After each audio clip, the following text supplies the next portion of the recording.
민간인은 출입금지입니다. 아줌마는 여기 오시면 안 돼요. 저는 최민석 이등병의 어머니입니다. 당장 나가세요. 제가 왜 내 아들을 만날 수 없습니까? 춘자야, 미안해. 내가 전화했을 때 즉시 도왔어야 했는데. 과거 일은 이제 그만해요. 중요한 건 앞으로예요. 제 엄마가 정말 대단한 사람인가 봐. 국방부에서 전화까지 왔다면서? 내 어머니는 잘못한 게 없어. 오히려 용기 있는 일을 하신 거야. 30년간 반찬 가게를 운영한 평범한 아줌마가 어떻게 정군을 바꿨을까요? 엄마의 사랑이 얼마나 강한지 보여주는 감동 실화가 시작됩니다. 강원도 인제군 재래시장 한복판에 자리 잡은 작은 반찬 가게에서 이춘자는 오늘도 새벽 5시부터 부지런히 움직이고 있었습니다.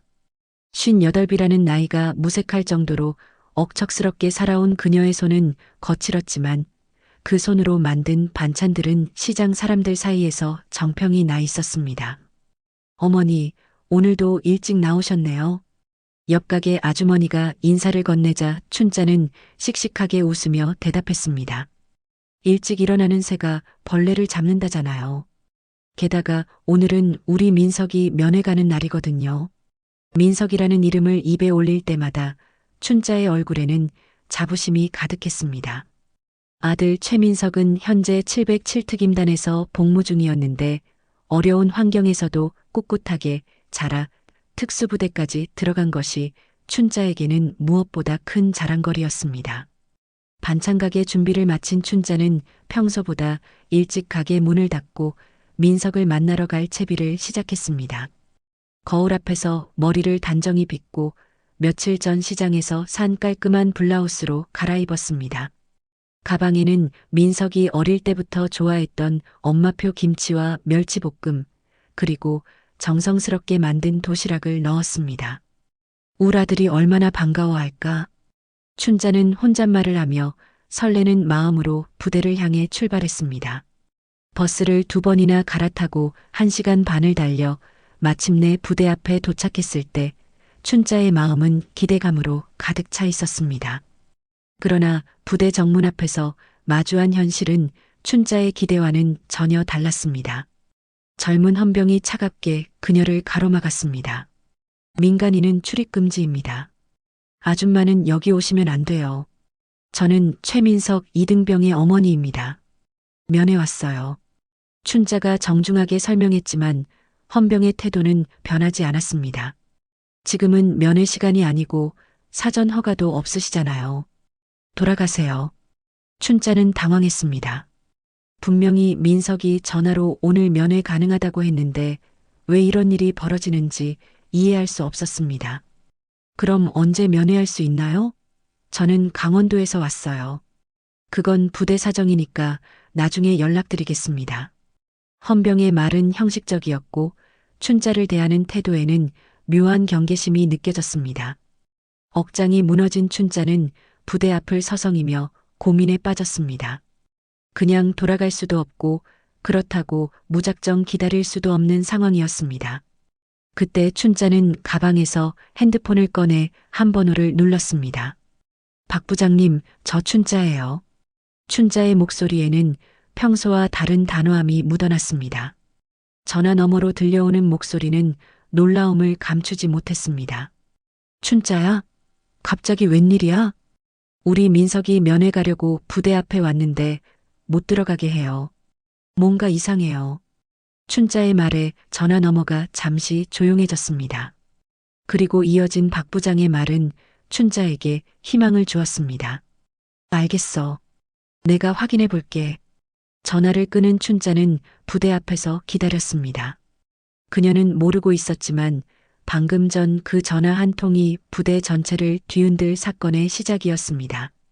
30년간 반찬 가게를 운영하며 묵묵히 살아온 평범한 어머니의 한 통화가 거대한 변화의 물결을 일으키려 하고 있었습니다. 춘자의 전화를 받은 박 부장은 즉시 국방부 내부 전화를 걸었습니다. 박 부장, 정식 이름은 박진수. 현직 국방부 차관보였습니다. 그는 춘자와 대학 동기였고 무엇보다 과거 자신이 가장 어려웠던 시절 춘자에게 큰 도움을 받았던 인물이었습니다. 707특임단 연결해 주세요. 박 부장의 목소리에는 평소와 다른 권위가 실려 있었습니다. 몇 분 후 부대 상황실로 전화가 연결되었고 당직 간부가 급히 윤상철 중대장을 호출했습니다. 중대장님, 국방부에서 전화 왔습니다. 당직 간부의 다급한 목소리에 윤상철은 서둘러 전화를 받았습니다. 43살의 윤상철은 원리원칙을 중시하는 군인이었지만 부하들을 아끼는 마음이 깊은 사람이었습니다. 707특임단 제3중대장 윤상철 소령입니다. 그의 목소리는 긴장으로 약간 떨리고 있었습니다. 국방부에서 직접 전화가 오는 일은 흔치 않은 일이었기 때문입니다. 박진수 차관보입니다. 지금 당신 부대 앞에 최민석 이등병의 어머니가 와 계시는데 면회를 거부당했다고 들었습니다. 무슨 일입니까?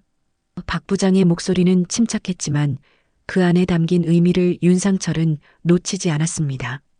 윤상철은 순간 머리가 하얘졌습니다. 최민석이라는 이름은 부대 내에서 특별관리 대상으로 분류된 병사였습니다. 과거 입대 전 어떤 사건에 연루되었다는 소문이 있었고 그 때문에 일부 간부들은 그를 경계하고 있었습니다. 그게 윤상철이 머뭇거리자 박 부장이 다시 말했습니다. 이춘자 씨는 저의 오랜 친구입니다. 그분이 아들 면회를 위해 멀리서 오셨는데 정당한 이유 없이 거부당할 이유가 있습니까? 이 말을 들은 윤상철은 상황의 심각성을 깨달았습니다. 단순한 면회 거부가 아니라 국방부 차관보의 지인이 관련된 사안이었던 것입니다. 즉시 확인해 보겠습니다. 죄송합니다. 전화를 끊은 윤상철은 급히 상황실로 뛰어가 당직 간부에게 지시했습니다. 지금 즉시 최민석 이등병을 호출하고 부대 앞에서 대기 중인 그의 어머니를 정중히 모셔드려라. 한편 부대 내 막사에서는 정기태 상사가 최민석을 불러내고 있었습니다. 50 중반의 정기태는 오랜 군 생활로 굳어진 성격의 소유자였는데 특히 최민석을 유독 미워하고 있었습니다. 최민석, 너 엄마가 부대 앞에 와서 난리치고 있다는데 대체 무슨 일이냐?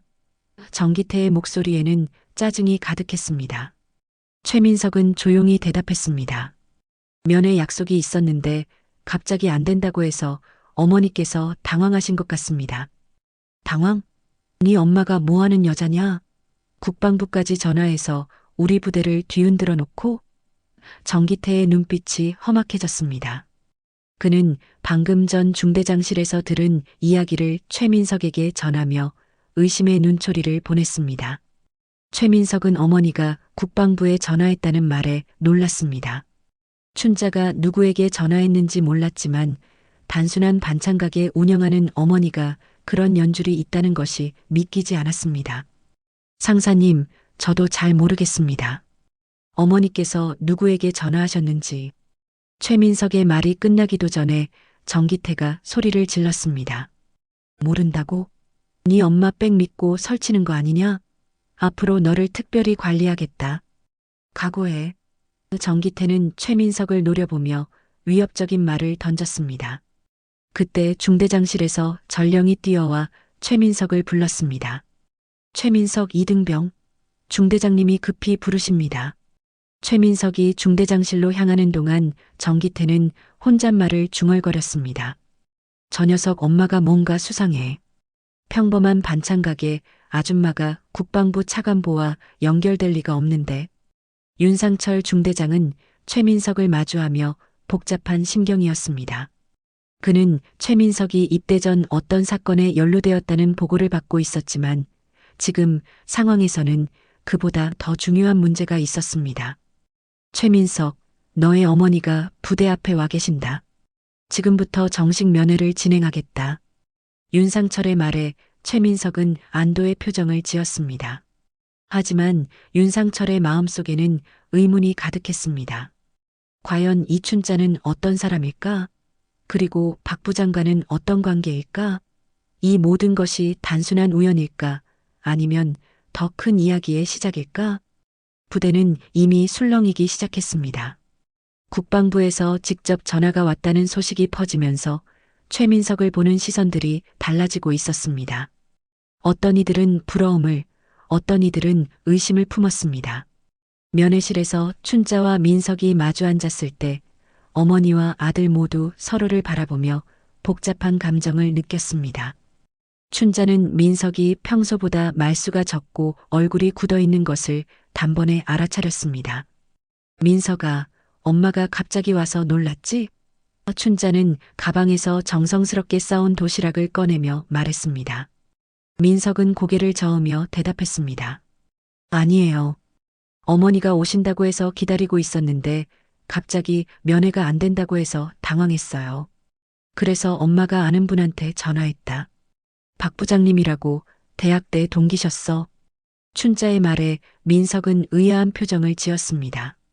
어머니가 그런 높은 자리에 있는 분과 아는 사이라는 것이 믿기지 않았습니다. 면회 시간 내내 춘자는 민석의 표정을 주의 깊게 살펴보았습니다. 아들이 뭔가 힘들어하고 있다는 것을 모성 본능으로 느꼈습니다. 민석아, 부대 생활 힘들지 않니? 누가 너를 괴롭히는 건 아니고? 민석은 잠시 망설이다가 대답했습니다. 괜찮아요. 그냥 좀 빡빡한 것 같기도 하고. 하지만 춘자는 아들의 대답에 만족하지 않았습니다. 30년간 장사를 하며 사람들을 상대해온 경험으로 민석이 뭔가 숨기고 있다는 것을 직감했습니다. 면회가 끝나고 춘자는 부대를 떠나려 했지만 발걸음이 쉽게 떨어지지 않았습니다. 대신 부대 근처의 작은 민박집을 찾아가 하룻밤 머물기로 결심했습니다. 하룻밤만 더 있으면서 상황을 지켜보자. 민박집 주인 아주머니는 춘자를 반갑게 맞아주었습니다. 부대 면회 오셨어요? 여기 부대 가족들이 자주 오시거든요. 춘자는 민박집에서 다른 부대 가족들과 이야기를 나누며 조금씩 부대 내부 상황을 파악하기 시작했습니다. 한편 부대 내부에서는 최민석에 대한 감시가 강화되고 있었습니다. 윤상철 중대장은 상급 부대로부터 최민석 이등병에 대한 특별관리 지시를 받았다는 연락을 받았습니다. 표면적으로는 보호 차원이었지만 실제로는 감시에 가까웠습니다. 최민석을 특별관리 대상으로 분류하라. 그의 모든 행동을 보고하고 외부 접촉을 차단하라. 지시 내용을 들은 윤상철은 씁쓸한 표정을 지었습니다. 국방부 차관보의 전화 이후 오히려 최민석의 처지가 더 어려워진 것 같았습니다. 정기태 상사는 이 지시를 받고 은근히 기뻐했습니다. 이제 저 녀석을 합법적으로 괴롭힐 수 있겠군. 그는 최민석을 따로 불러내 말했습니다. 최민석, 너는 이제부터 특별관리 대상이다. 훈련도 따로 받고 외출도 금지야. 최민석은 억울했지만 항의할 수 없었습니다. 오히려 어머니가 도와주려다가 자신의 처지만 더 곤란해진 것 같았습니다. 그는 조용히 고개를 숙이며 알겠습니다라고 대답했습니다. 정기태는 계속해서 최민석을 압박했습니다. 네 엄마가 몸빼기 있다고 국방부까지 전화하던데 정말 반찬 가게만 하는 거 맞아? 뭔가 숨기는 거 있는 거 아니야? 최민석은 어머니에 대해 자신이 아는 것이 전부라고 대답했지만 정기태는 믿지 않았습니다. 그날 밤 춘자는 민박집에서 잠을 이루지 못했습니다. 아들이 뭔가 힘들어하고 있다는 확신이 점점 강해졌습니다. 새벽에 일어나 부대 주변을 산책하며 주변 상황을 살펴보았습니다. 부대 근처 작은 마트에서 춘자는 우연히 한 아저씨와 이야기를 나누게 되었습니다. 그는 부대에 식자재를 납품하는 업체의 사장이었습니다. 요즘 부대 식사가 어때요? 춘자의 질문에 그는 조금 망설이다가 대답했습니다. 글쎄요. 사실 좀 문제가 있어요. 일부 간부들이 식자재 납품 과정에서 좀.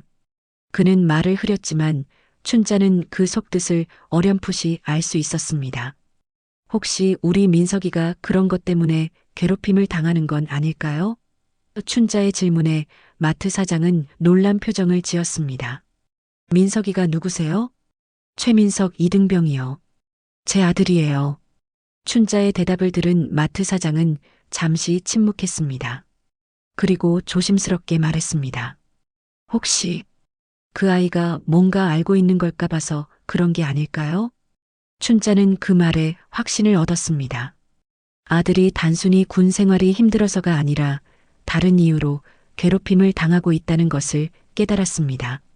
그럼 제가 뭘 해야 하죠? 마트 사장은 주변을 둘러보며 조심스럽게 말했습니다. 증거를 찾아야 해요. 그래야 아드님을 도울 수 있을 거예요. 춘자는 그날부터 본격적으로 부대 주변을 돌아다니며 정보를 수집하기 시작했습니다. 그녀는 핸드폰을 꺼내 의심스러운 것들을 조금씩 촬영하기 시작했습니다. 평범한 반찬 가게 아줌마가 아들을 지키기 위해 나선 것이었습니다. 민박집으로 돌아온 춘자는 혼자 중얼거렸습니다. 우리 민석이가 괴롭힘 당하는 게 단순한 게 아니구나. 뭔가 큰 일에 휘말린 것 같은데. 이튿날 아침 부대 내에서는 최민석에 대한 괴롭힘이 본격적으로 시작되었습니다. 정기태 상사는 새벽 점호 때부터 최민석을 따로 불러내 특별 훈련을 시켰습니다. 최민석, 너는 다른 놈들과 달라. 엄마 찬스로 특별 대우받는 병사니까 훈련도 특별히 받아야지. 정기태의 목소리에는 악의가 가득했습니다.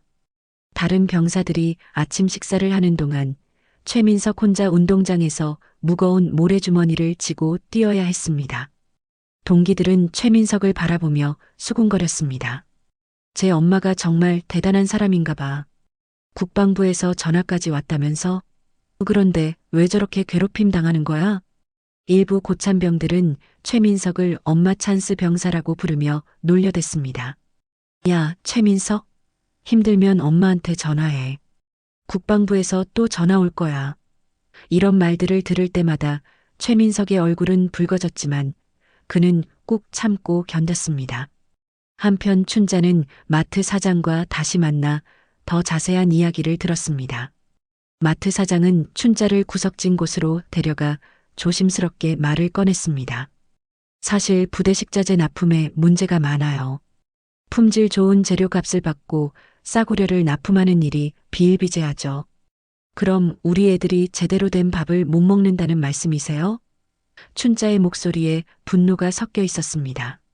30년간 반찬 가게를 운영하며 신선한 재료로 정성스럽게 음식을 만들어 온 그녀에게는 참을 수 없는 일이었습니다.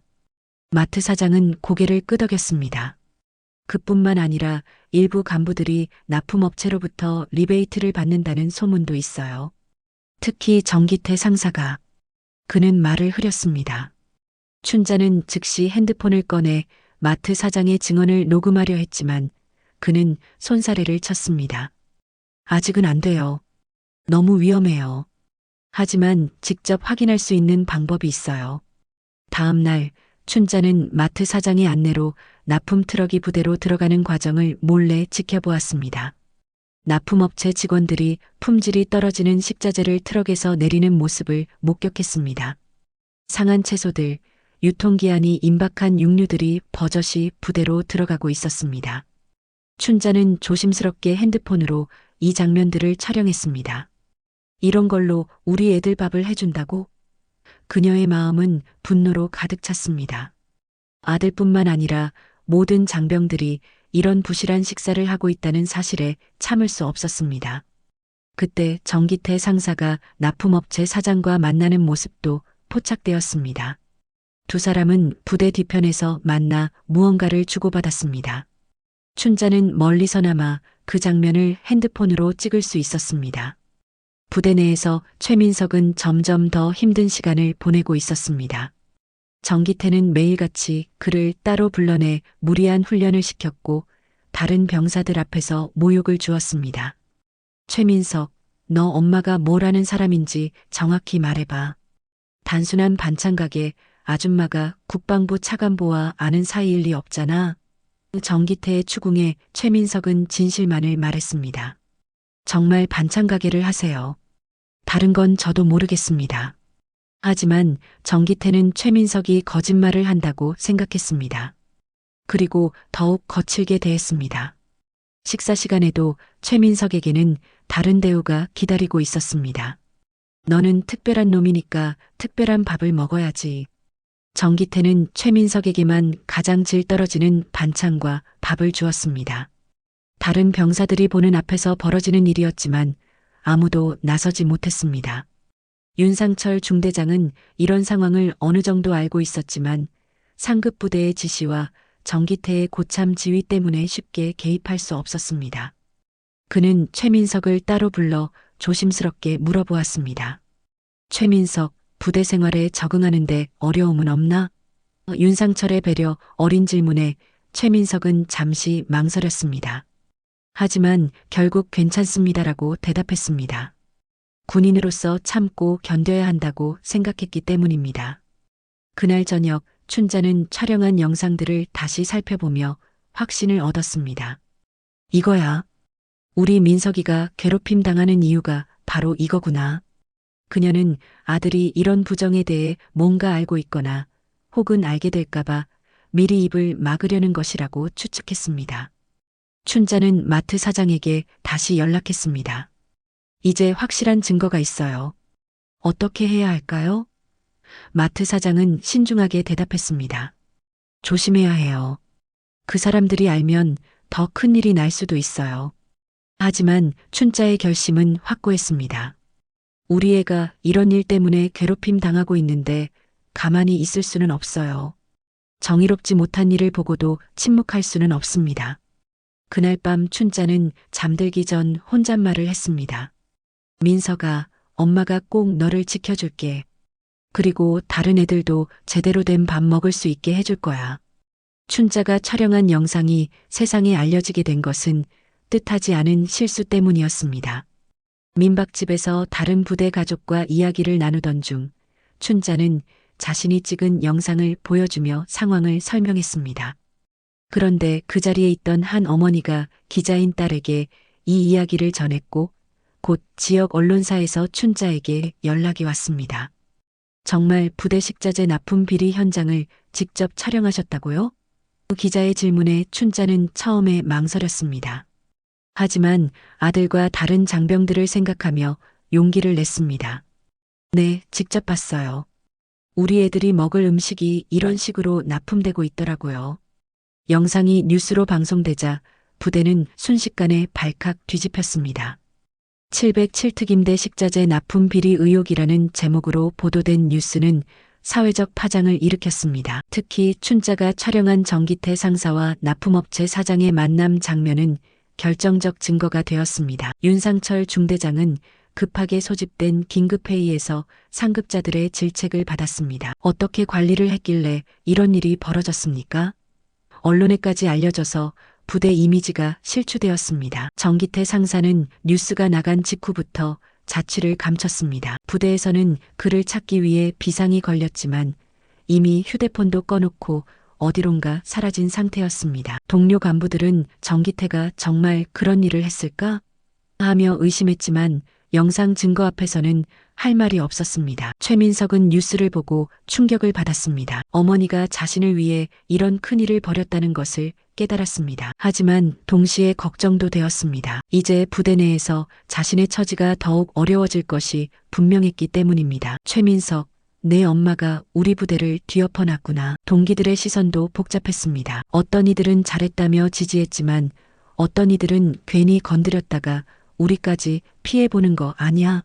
라며 우려했습니다. 상황이 악화되자 상급 부대에서는 최민석의 전출을 검토하기 시작했습니다. 사건의 중심인물을 다른 부대로 이동시켜 상황을 정리하자는 의견이 나왔습니다. 이 소식을 들은 최민석은 고민에 빠졌습니다. 그날 저녁 최민석은 윤상철 중대장을 찾아갔습니다. 중대장님, 저 때문에 부대가 시끄러워져서 죄송합니다. 최민석의 진심 어린 사과에 윤상철은 복잡한 심정이었습니다. 최민석, 내가 잘못한 게 아니야. 오히려 내 어머니가 용기 있는 일을 하신 거지. 윤상철의 말에 최민석은 조금 위안을 받았습니다. 하지만 이어진 말에 다시 걱정이 되었습니다. 다만 내가 다른 부대로 전출될 가능성이 높다. 상황 정리를 위해서 말이야. 윤상철의 말을 들은 최민석은 잠시 생각에 잠겼습니다. 그리고 예상치 못한 대답을 했습니다. 중대장님, 저는 전출 가지 않겠습니다. 최민석의 단호한 목소리에 윤상철은 놀랐습니다. 왜? 여기 있으면 계속 힘들 텐데. 더 이상 도망 안 갑니다.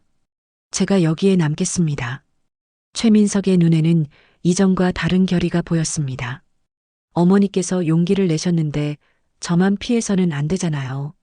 한편 춘자는 뉴스 방송 이후 연달아 걸려오는 전화들 때문에 정신이 없었습니다. 언론사, 시민단체, 그리고 다른 부대 가족들까지 연락이 쇄도했습니다. 하지만 정작 박 부장에게는 연락이 닿지 않았습니다. 박 부장님, 저 춘자예요. 연락 좀 주세요. 춘자는 여러 번 전화를 걸었지만 받지 않았습니다. 처음 도움을 요청했을 때와는 분위기가 완전히 달랐습니다. 춘자는 불안해지기 시작했습니다. 민박집 주인 아주머니가 걱정스럽게 말했습니다. 춘자 씨, 너무 큰 일을 건드린 거 아닌가요? 괜찮을까요? 춘자도 처음으로 자신. 감찰 조사가 본격화되면서 부대 분위기는 무거워졌습니다. 하지만 춘자는 예상치 못한 곳에서 또 다른 압박을 받기 시작했습니다. 익명의 전화들이 계속 걸려왔습니다. 아줌마, 괜히 큰일 벌이지 말고 조용히 해. 아들 걱정되지 않아? 춘자는 이런 협박에 굴복하지 않았습니다. 오히려 더 큰 결심을 했습니다. 그날 밤 춘자는 오래전 일을 떠올렸습니다. 젊은 시절 자신도 비슷한 상황에서 침묵을 택했던 쓰라린 기억이 되살아났습니다. 20대 초반 춘자는 한 회사에서 일했습니다. 그때 상급자였던 과장이 그녀에게 성희롱을 일삼았습니다. 춘자야, 너 같은 예쁜 애가 왜 이런 곳에서 일해? 내가 더 좋은 자리 소개해 줄 수도 있는데. 그런 말들과 함께 부적절한 접촉도 있었습니다. 당시 춘자는 참고 견뎠습니다. 시골에서 올라와 힘들게 직장을 구한 상황에서 문제를 제기할 용기가 없었습니다. 결국 그 과장은 더 큰 문제를 일으켜 다른 회사로 옮겼지만 춘자는 그때의 침묵을 평생 후회했습니다. 그때 내가 용기를 냈더라면 다른 여직원들은 피해를 보지 않았을 텐데. 춘자는 그 기억 때문에 더욱 확고한 의지를 다졌습니다. 이번엔 절대 침묵하지 않겠어. 다음 날 춘자는 지역 방송국에서 요청한 정식 인터뷰에 응했습니다. 반찬가게 마당에서 진행된 인터뷰에서 춘자는 담담하게 자신의 심정을 털어놓았습니다. 저는 그냥 평범한 반찬가게 아줌마예요. 하지만 우리 아들과 다른 장병들이 제대로 된 밥을 못 먹는다는 걸 알고도 가만히 있을 수는 없었어요. 춘자의 진솔한 말에 많은 사람들이 공감했습니다. 과거에 저도 잘못된 일을 보고도 침묵했던 적이 있어요. 그때의 후회가 있어서 이번에는 다시는 참지 않기로 다짐했습니다. 춘자의 고백은 많은 이들에게 울림을 주었습니다. 인터뷰 영상이 방송되자 사회적 반향이 더욱 커졌습니다. 시민들은 춘자의 용기에 박수를 보냈고 평범한 어머니의 용기가 사회를 바꾼다는 댓글들이 쏟아졌습니다. 한편 부대에서는 최민석도 변화하고 있었습니다. 어머니의 인터뷰를 본 후 그는 더 이상 과거의 소극적인 모습이 아니었습니다. 동기들 앞에서 당당하게 말했습니다. 내 어머니는 잘못한 게 없어. 오히려 용기 있는 일을 하신 거야. 최민석의 변화된 모습에 동기들도 놀랐습니다. 평소 말수가 적고 조용했던 그가 이렇게 단호하게 말하는 것을 처음 봤기 때문입니다. 일부 고참들이 여전히 엄마 찬스라며 놀려댔지만 최민석은 더 이상 위축되지 않았습니다. 엄마 찬스가 아니라 정의 찬스야. 잘못된 걸 바로잡는 게 뭐가 나빠? 이런 최민석의 변화는 윤상철 중대장에게도 깊은 인상을 주었습니다. 윤상철은 감찰 조사 과정에서 춘자의 과거에 대해 더 자세히 알게 되었습니다.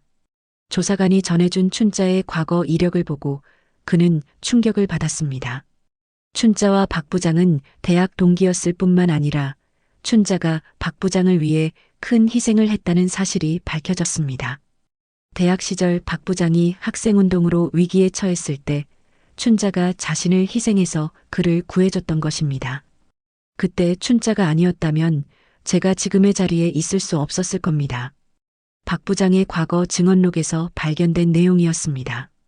윤상철은 이제야 왜 박 부장이 춘자의 전화를 받았는지 이해할 수 있었습니다. 그녀가 나 대신 희생했던 거였군요.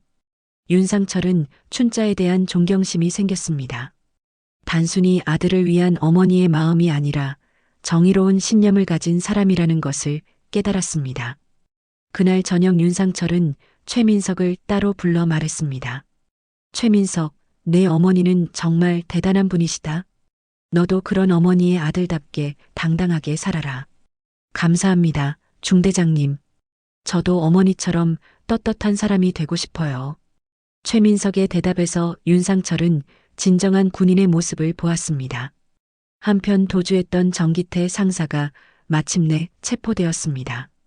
경찰은 그를 고속도로 휴게소에서 발견했고 그는 더 이상 도망갈 곳이 없음을 인정했습니다.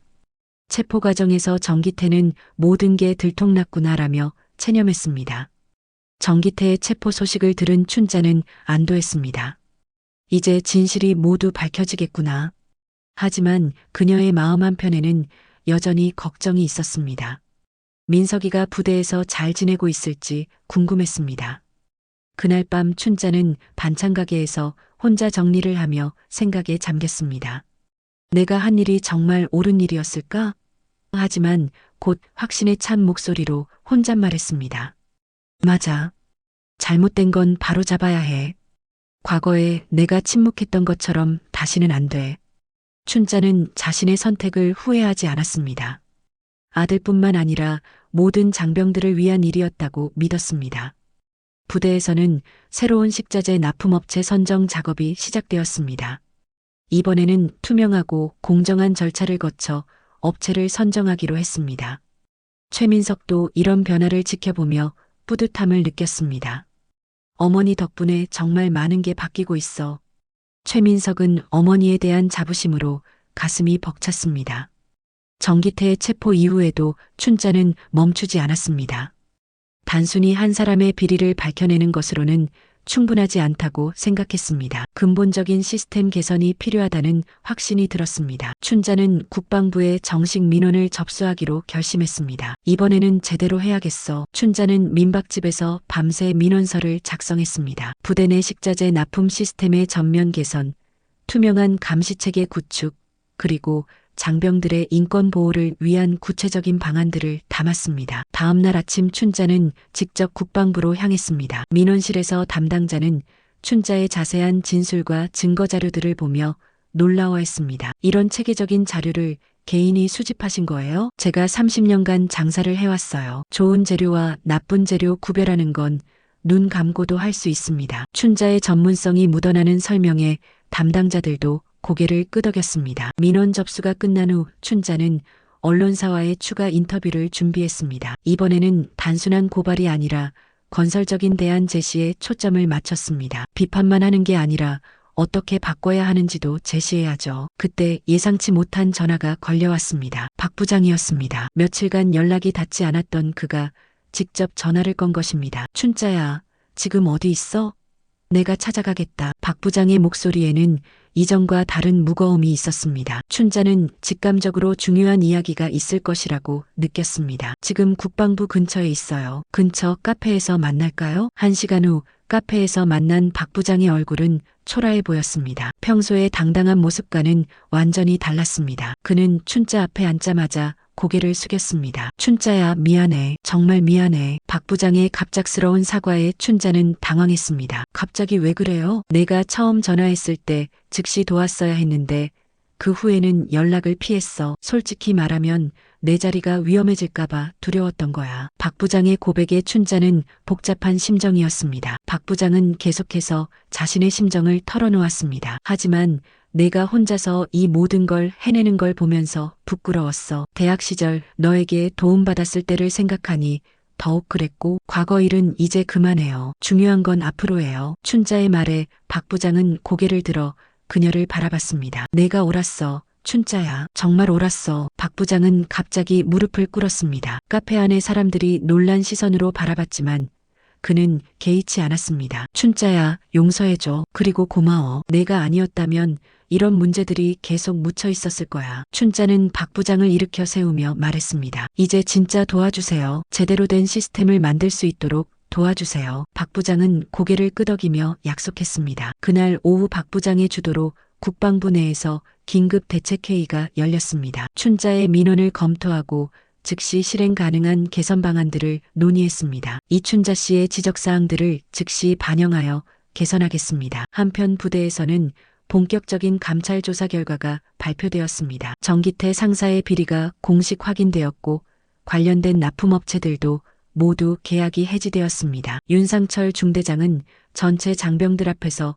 공식 발표를 했습니다. 이번 사건을 통해 우리 부대의 문제점들이 드러났습니다. 하지만 이를 바로잡을 수 있는 기회이기도 합니다. 윤상철의 말에 장병들은 진지하게 경청했습니다. 윤상철은 최민석을 특별히 언급했습니다. 최민석 이등병과 그의 어머니께서 보여주신 용기 덕분에 우리 부대가 더 나은 곳으로 변할 수 있게 되었습니다. 최민석 이등병에게 공식 사과드립니다. 그리고 진정한 군인 정신을 보여주신 것에 감사드립니다. 윤상철의 사과에 최민석은 깊이 고개를 숙였습니다. 감사합니다. 중대장님, 앞으로도 떳떳한 군인이 되겠습니다. 최민석의 대답에 다른 장병들도 박수를 보냈습니다. 이제 그를 바라보는 시선에는 존경이 담겨 있었습니다. 윤상철은 계속해서 발표했습니다. 앞으로 우리 부대는 투명하고 공정한 운영을 약속드립니다. 그리고 최민석 같은 진짜 사나이가 되기를 모든 장병들에게 당부합니다. 그날 저녁 춘자는 박 부장으로부터 좋은 소식을 들었습니다. 춘자야,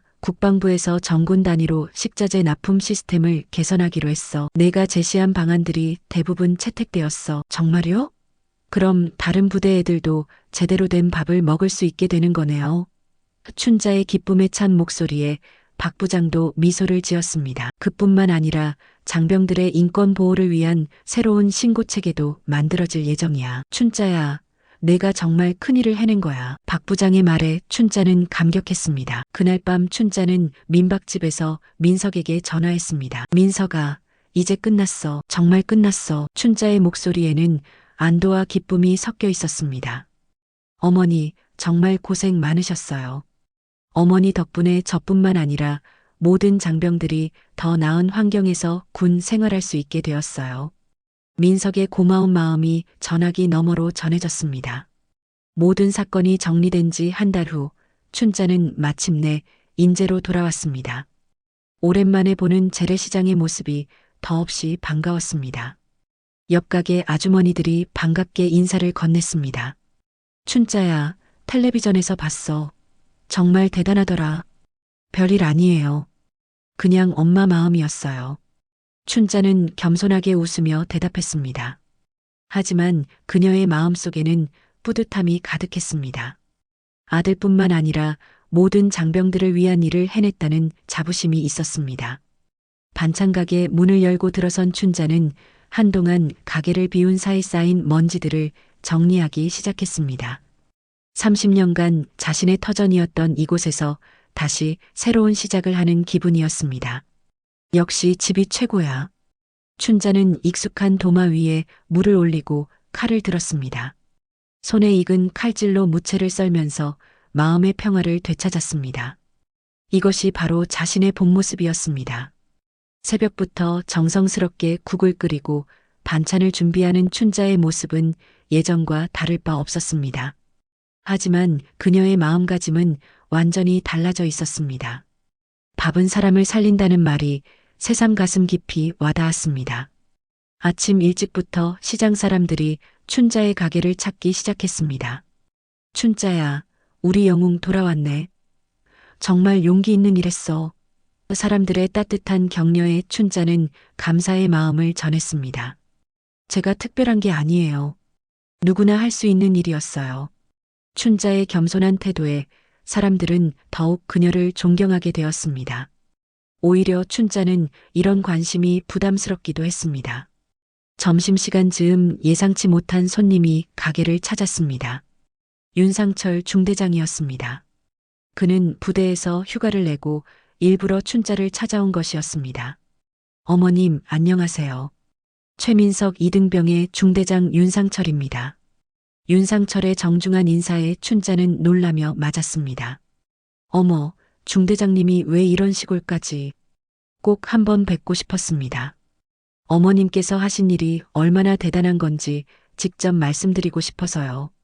윤상철의 진심 어린 말에 춘자는 감동했습니다. 윤상철은 계속해서 설명했습니다. 어머님 덕분에 우리 부대뿐만 아니라 정군이 변하고 있습니다.